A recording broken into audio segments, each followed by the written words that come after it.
Inside a womb, an extraordinary life is beginning. 4 months old, less than 1 ounce. Before birth, this African elephant must increase his weight 6,000 times. Just as well someone else would be doing the heavy lifting.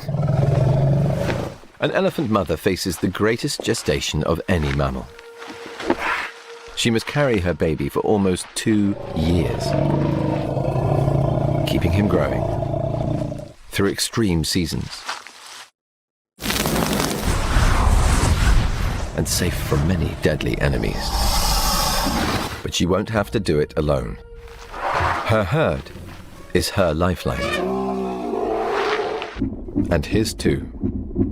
Now 12 months in the womb, ears and hearing are still developing. But already he's listening. With his feet. Special cells in his toes and heels pick up the vibrations of the herd communicating.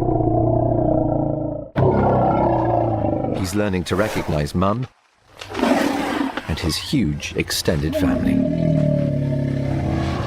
Through communication and cooperation, elephants form powerful relationships and social networks that will be essential to his survival.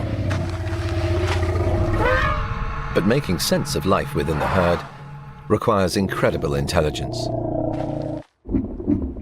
And even at 20 months, he still needs more time to develop the biggest brain of any terrestrial animal. So, she prolongs her pregnancy for another 2 months by maintaining the flow of hormones to her womb. Until finally, he's ready for the outside world.